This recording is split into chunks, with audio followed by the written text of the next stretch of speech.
चुनाव के बाद ये बात सरेआम पूरे देश में उठने लगी थी, पूरे देश से आवाज उठने लगी थी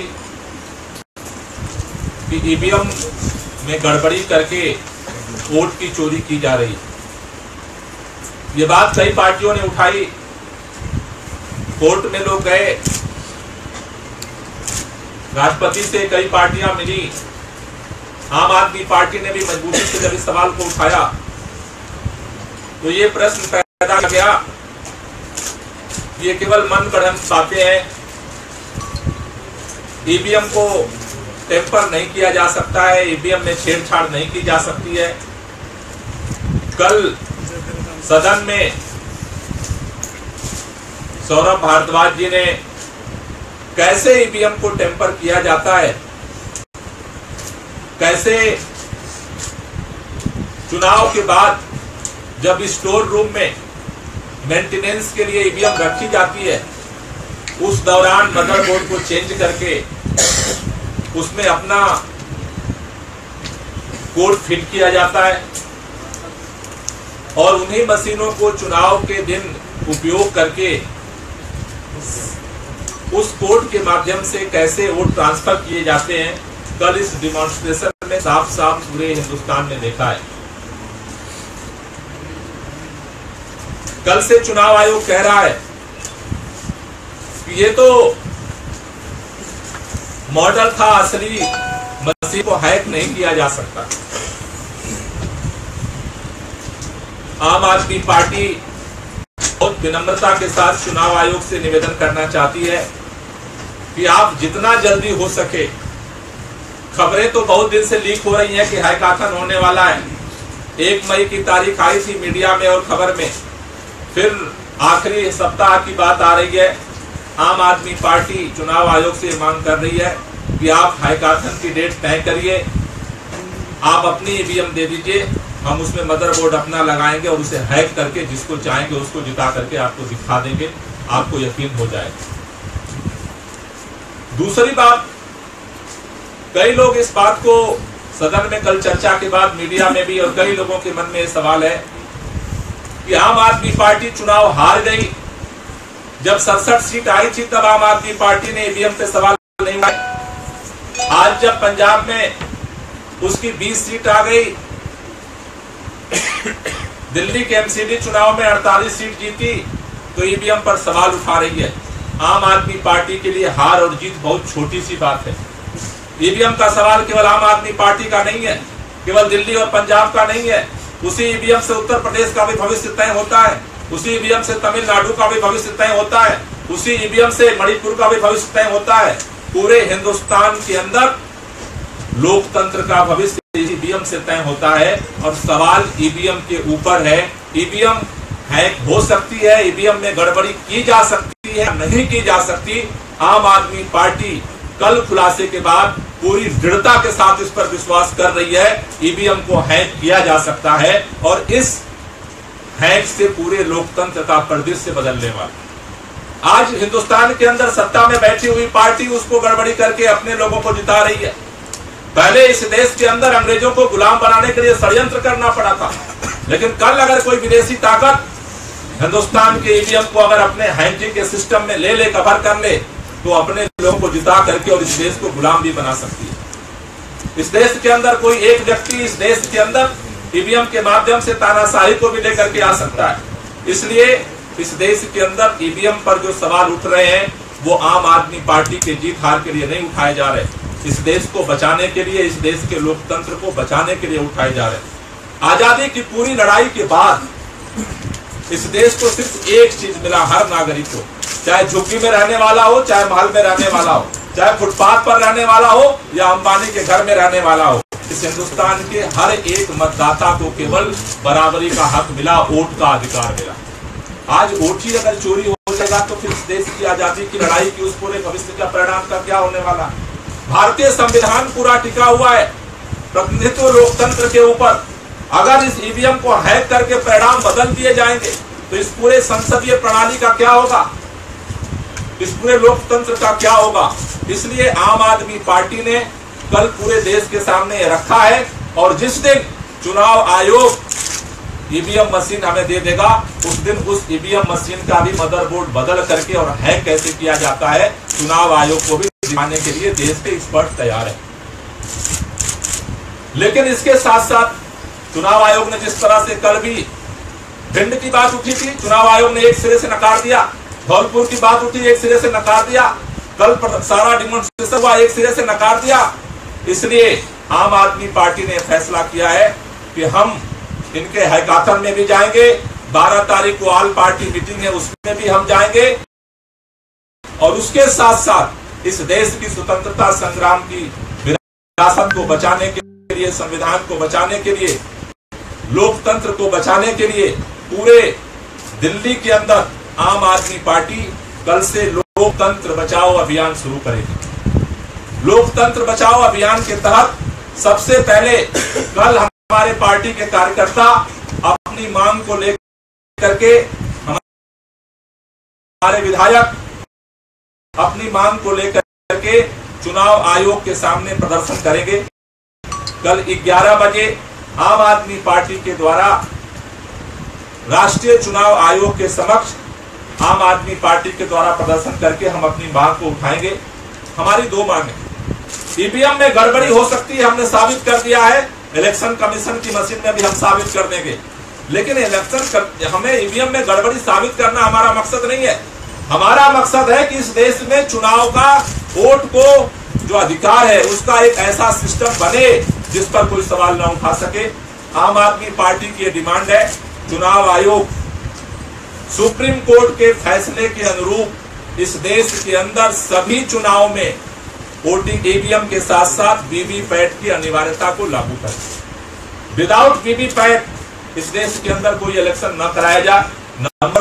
नंबर 2 हमारी मांग है काउंटिंग के बाद रेंडम 25% बूथ का वीवीपैट की लिस्ट की काउंटिंग की जाए और ईवीएम में जो टोटल आया है उसकी काउंटिंग की जाए, दोनों को टैली किया जाए। अगर उस पर्ची की काउंटिंग और वोटिंग मशीन की जो काउंटिंग है दोनों मैच करती है तब इलेक्शन रिजल्ट जो घोषित किया जाए, जिससे कि कोई किसी के सवाल उठाने की गुंजाइश न बचे। पूरे दुनिया के अंदर चुनाव सुधार के लिए काम होते रहे हैं। भारत के अंदर भी इलेक्शन कमीशन ने बार बार जो प्रश्न उठे हैं चुनाव प्रणाली को लेकर के उसका समाधान किया है, और हमें उम्मीद है कि कल के खुलासे के बाद चुनाव आयोग सकारात्मक तरीके से सोचेगा। पूरे देश के लोगों के मन में जो सवाल है उस सवाल का सकारात्मक जवाब ढूंढने के लिए 12 तारीख की ऑल पार्टी मीटिंग में सकारात्मक चर्चा करेगा और अपनी जो ईवीएम जिसको कह रहे हैं हमारी ईवीएम नहीं हो सकी, वो ईवीएम भी उपलब्ध कराएगा, जिससे कि उसमें जो गड़बड़ी है उसकी भी जांच पड़ताल की जा सके, और जो सुप्रीम कोर्ट का आदेश है वीवीपैट के साथ चुनाव कराने का उस पर आएगा, और 25% रेंडम चेकिंग के बाद परिणाम घोषित हो। ये आम आदमी पार्टी की कल मांग हम चुनाव आयोग के समक्ष रखेंगे। 12 तारीख को ऑल पार्टी मीटिंग है उसका हम इंतजार करेंगे, और अगर सकारात्मक जवाब आता है चुनाव आयोग की तरफ से हम उसमें सहयोग करेंगे। लेकिन अगर चुनाव आयोग अपने जिद पर अड़ा रहता है तो 12 के बाद फिर पार्टी अपने आगे के इस लोकतंत्र बचाओ अभियान की रूपरेखा आप सब लोगों के समक्ष घोषित करें।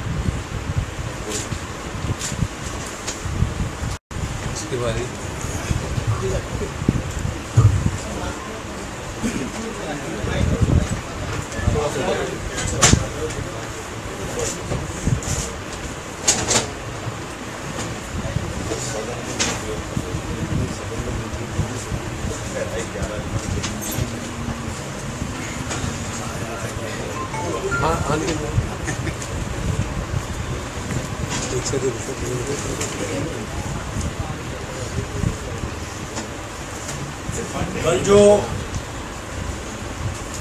सदन में जो कुछ भी हुआ, आज माननीय गोपाल राय जी ने अपनी बात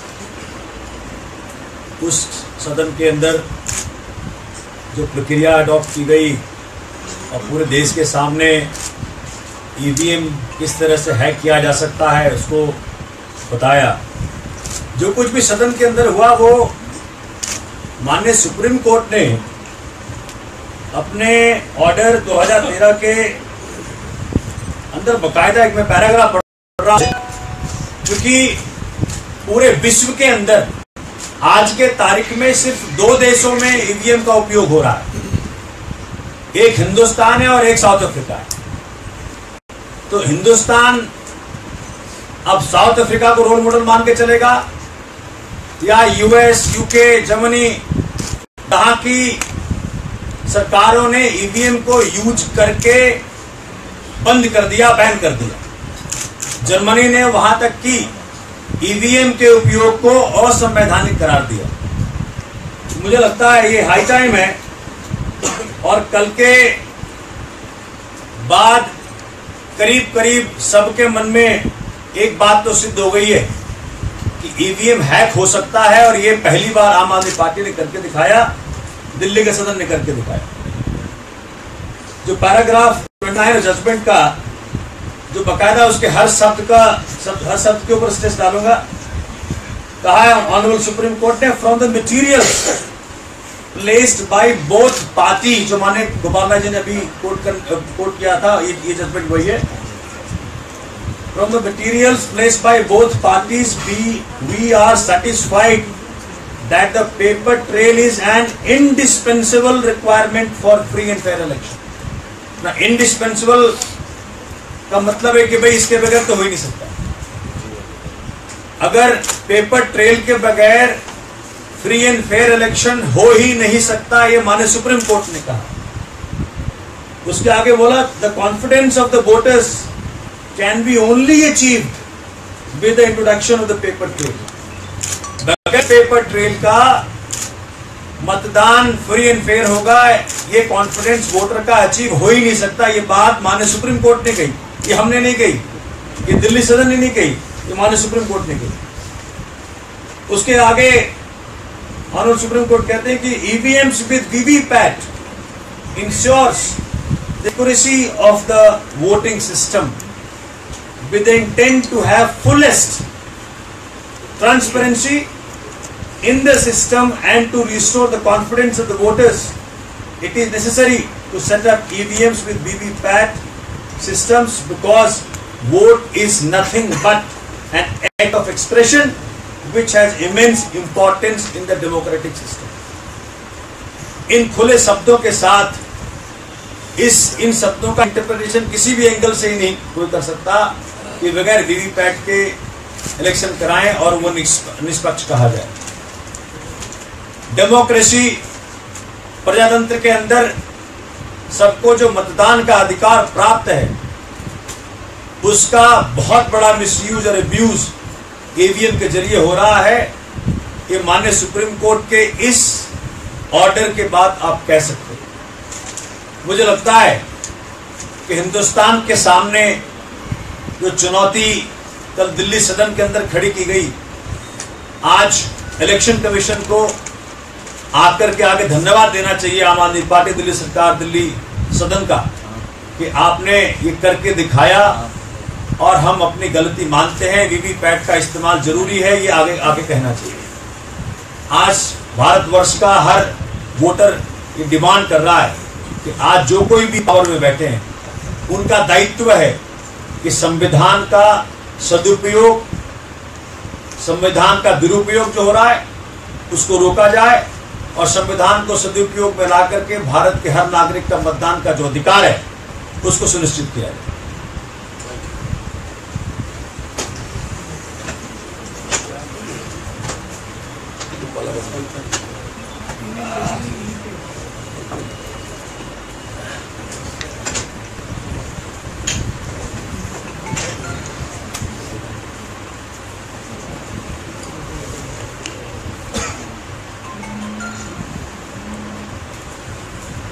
सभी पत्रकार बंधुओं को नमस्कार। मैं जो जवाब आपको देने जा रहा हूं, मुझे लगता है सबसे ज़्यादा उसी जवाब को सुनने में आपकी रुचि है। कल से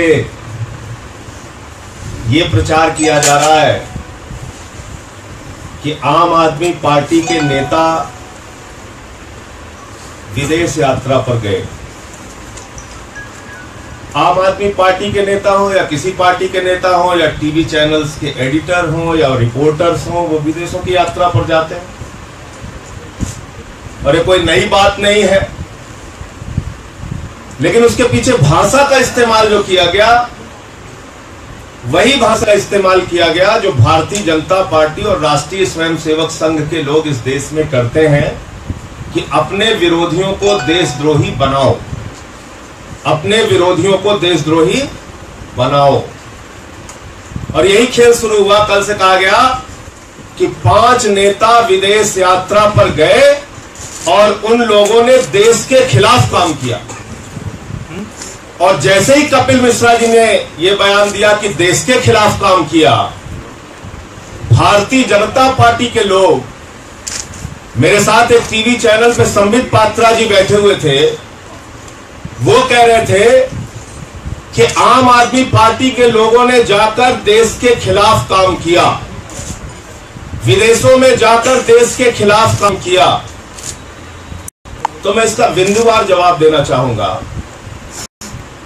सबसे पहले कल मैंने एक टीवी चैनल पर देखा आपका देशद्रोह कांड, ये आप देख रहे हैं ना सामने, आपका देशद्रोह कांड, यानी पूरी की पूरी आम आदमी पार्टी को देशद्रोह कांड में लिप्त करने की कोशिश की जा रही है। ऐसा चिपकाने की कोशिश की जाए कि पूरी की पूरी आम आदमी पार्टी देशद्रोह करती है। और देशभक्ति और देशद्रोह का प्रमाण पत्र इस देश के अंदर कौन ताकतें बांट रही हैं आज, आपसे छुपा नहीं है, सारे लोग जानते हैं। मैं अपने बारे में व्यक्तिगत रूप से बात करता हूं। मेरा नाम संजय सिंह है। मैं उत्तर प्रदेश के सुल्तानपुर जिले से आता हूं। मेरे पिताजी महात्मा गांधी स्मारक इंटर कॉलेज में टीचर थे, रिटायर हो चुके हैं। माताजी जूनियर हाई स्कूल में टीचर थी, रिटायर हो चुकी हैं। और सार्वजनिक जीवन मेरा यह है कि मैंने माइनिंग में उड़ीसा से डिप्लोमा करने के बाद सुल्तानपुर में शहीद चंद्रशेखर आजाद के नाम से संस्था बनाई, जिसका नाम है आजाद समाज सेवा समिति। और ये पूरी किताब आप लोग पढ़िएगा कि मैंने अपने 1994 से लेकर अब तक के जीवन काल में क्या क्या देशद्रोह किया है, इसको आप लोग जरूर पढ़िएगा। शायद वो रक्तदान करने का देशद्रोह किया है, शायद वो गरीबों के बीच में ठंडियों में रजाइयां और कंबल बांटने का देशद्रोह किया है, अलाव जलाने का देशद्रोह किया है, पौशाला गर्मियों में चलाने का देशद्रोह किया है, फुटपाथ वालों की लड़ाई लड़ने का देशद्रोह किया है, अन्ना जी के आंदोलन में शामिल होने का देशद्रोह किया है। देशद्रोह जो जो किया है वो आप जो विदेशी कंपनियों के खिलाफ लंबा आंदोलन चलाने का देशद्रोह किया है। और हिंदुस्तान के प्रख्यात समाजवादी चिंतक आदरणीय रघु ठाकुर जी, जो मेरे राजनीतिक गुरु हैं, उनके सानिध्य में रहकर मैंने सब कुछ सीखा है, जो राजनीति के संत हैं। मेरे बारे में देशद्रोह देशद्रोह कल जब टीवी पे चल रहा था, मेरी आत्मा रो रही थी। मुझे लग रहा था कि किस प्रकार से आज आम आदमी पार्टी पे हमला किया जा रहा है। क्या इसलिए कि सिर्फ हम लोग इस देश के गरीबों की, मजलूमों की आवाज उठा रहे, ये हमारा अपराध है, ये हमारा गुनाह है? मैंने अपने ईमेल आईडी में भी लिखा है संजय आजाद SLN, शहीद चंद्रशेखर आजाद का नाम जोड़ा है। मैं देशद्रोही, मैं देश के खिलाफ काम कर रहा हूं। और ऐसा टीवी चैनल वाले किसी व्यक्ति के कहने पे चलाएंगे और उसके साथ ये जोड़ देंगे कि क्योंकि ये आपके साथ था, क्योंकि ये इसने कहा। कौन सी ताकतें इसके पीछे हैं, जरा सोचिएगा। आपका एक स्वर्णिम इतिहास है। 1975 में जब इस देश में आपातकाल लगा तो मीडिया के लोगों ने उस देश के आपातकाल के खिलाफ एक मजबूत आवाज उठाई थी। अन्ना के आंदोलन में भी आपने एक मजबूत आवाज उठाई थी। आपकी बहुत महत्वपूर्ण भूमिका है। ऐसे किसी को देशद्रोही बना देना, किसी को ऐसे ही किसी के ऊपर कुछ भी पेंट कर देना, ये अच्छी बात नहीं है। दूसरी, अब मैं यात्राओं के बारे में जान देता हूं। सबसे पहले नजदीक से शुरू करता हूं। सबसे पहले नेपाल गया, बगल का विदेश। नेपाल में मैंने देशद्रोह ये किया कि वहां जब भूकंप आया था तो हमारे साथ सोमनाथ भारती जी और आम आदमी पार्टी के कार्यकर्ता नेपाल के भूकंप में जाकर गांव-गांव काम कर रहे थे, उसकी फोटोग्राफ्स हैं। ये नेपाल के अंदर जाकर हमने, सोमनाथ भारती ने और आम आदमी पार्टी के कार्यकर्ताओं ने जो काम किया है, ये पहला देशद्रोह है, आप लोग देख लीजिए। इसके पहले भी जब मैं इस आंदोलन में, इस पार्टी में नहीं जुड़ा था, तब भी सुनामी में जाके काम किया हूं, तमिलनाडु में जाके काम किया हूं। कुछ भी किसी के बारे में बोल दिया जाता है, देखिए जरा, पता कीजिए, ये सारे देखिए आप। गुजरात के भूकंप में भी जाके काम किया, सुनामी में भी जाके काम किया, उत्तराखंड में भी जाके काम किया। नेपाल में जब मैं गया था तो आशुतोष मिश्रा जी हैं यहाँ पे, नाइक में थे उस समय रिपोर्टर, पूछिएगा इनसे। और हमारे दोस्त जो मीडिया में है वो भी कभी कभी मुझसे सवाल करते हैं।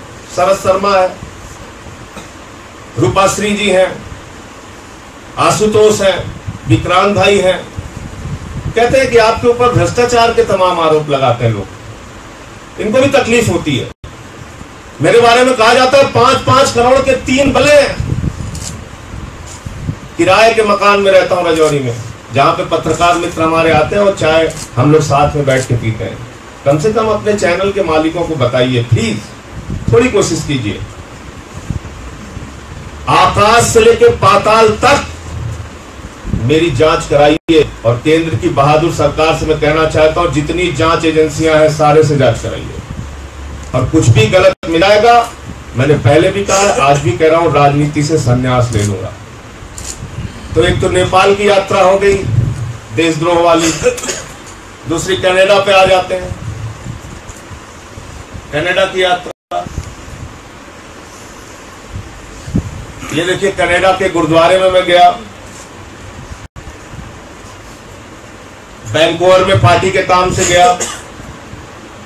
ये देखिए, कनाडा में पार्टी के काम से गया, पार्टी के काम से गया। देखिए आप, ये हो गई कनाडा की यात्रा। क्योंकि पार्टी परिवार से कपिल मिश्रा जुड़े हैं, सारी जानकारी उनको है, कहां हम कहां गए, कब गए, बिल्कुल सही बात है। लेकिन आज उस यात्रा को देशद्रोह से जोड़ देना, मैं समझता हूं इससे ज्यादा शर्मनाक कुछ नहीं हो सकता। जिस दिन हम लोग देशद्रोही हो जाएंगे, जहर खा के मरना पसंद करेंगे, इस देश के खिलाफ काम नहीं कर सकते। फिर कहा गया रूस की यात्रा पर गए, वहां डील किया गया।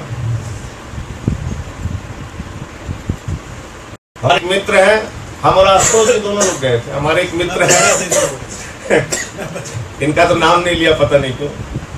हमारे एक मित्र हैं शीतल जी, जो पत्रकार भी रहे, मेरे गृह जनपद से भी आते हैं और वैचारिक रूप से आम आदमी पार्टी का समर्थन भी करते हैं। उनका सगा भाई पिछले लगभग 30 वर्षों से रसिया में है। उसके बेटे की शादी थी, उनके भतीजे की शादी में वही बेचारे टिकट करा के यहां से लेके गए, लेके आए। अब रसिया में मैं खुफिया डील करने गया, देश के खिलाफ काम करने गया। अमेरिका में भी पार्टी के काम से गया, उसके भी फोटोग्राफ्स आ गए, वो भी दिखा देते। देखिए आप लोग, मैं इसीलिए जब कहता हूं कि किसकी भाषा बोली जा रही है वो जानना जरूरी है। ये देखिए, ये अमेरिका के फोटोग्राफ्स हैं, वहां भी पार्टी के काम से गया, पार्टी के काम से गया, आम आदमी पार्टी। अभी इसके बारे में फोटोग्राफ आप लोगों को दे दूंगा, अपने चैनल से लेकर। और ये उस शादी के फंक्शन का है जिसमें हम लोग गए थे रसिया में, इसमें फोटो लेके जाइएगा। यही देशद्रोह करने गए थे। तो मेरे मन में प्रश्न उठ रहा है, ये चल क्या रहा आम आदमी पार्टी के खिलाफ? आम आदमी पार्टी के खिलाफ मनोज तिवारी जी और पूरी की पूरी भारतीय जनता पार्टी जाती है इलेक्शन कमीशन और कहती है आम आदमी पार्टी की मान्यता रद्द की जाए। तुम्हारे पिताजी का हिंदुस्तान है, इस मुल्क में गुंडागर्दी चलेगी, तानाशाही चलेगी, आम आदमी पार्टी की मान्यता रद्द की जाएगी और व्यापम के घोटालेबाज इस देश में राजनीति करेंगे, रक्षा सौदे की दलाली करने वाले लोग इस देश में राजनीति करेंगे, शहीदों के ताबूत में घोटाला करने वाले लोग आईपीएल में हजारों करोड़ लूटने वाले लोग, पंकजा मुंडे का भ्रष्टाचार करने वाले लोग इस देश पे राजनीति करेंगे, येदियुरप्पा को साथ में लेके, जो माइनिंग का घोटाला करता है, रमन सिंह जो कोल ब्लॉक का घोटाला करता है, वो राजनीति करेंगे इस देश में, और आम आदमी पार्टी की मान्यता रद्द की जाएगी।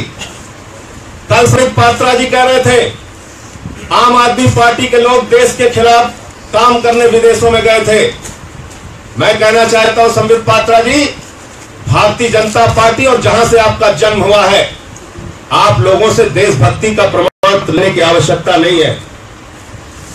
आप वही संस्था है जिस आरएसएस के मुख्यालय पर 52 साल का तिरंगा नहीं फहराया गया, उनसे हमें देशभक्ति सीखनी है। जिन लोगों ने कंधार में अजहर मसूद को छोड़ने का काम किया, उनसे हमें देशभक्ति सीखनी है। जिन लोगों ने पठानकोट में हमारे जवानों की मौत की शहादत की जज आईएसआई से कराई, उनसे हमें देशभक्ति सीखनी है। जिन लोगों ने अफजल गुरु को शहीद कहने वाली पीडीपी के साथ जम्मू कश्मीर में मिलकर सरकार बनाई, उनसे हमें देशभक्ति सीखनी है। उनसे हमें देशभक्ति सीखनी है जो कहते थे बांग्लादेश के मुसलमानों को हिंदुस्तान से भगाओ, लेकिन जब बांग्लादेश की प्रधानमंत्री आती है तो प्रोटोकॉल तोड़कर प्रधानमंत्री जी एयरपोर्ट लेने चले जाते हैं। हिंदुस्तान की जमीन बांग्लादेश को दे दी जाती है, हजारों करोड़ रुपए का लोन बांग्लादेश को दे दिया जाता है। उनसे हमें देशभक्ति सीखनी है।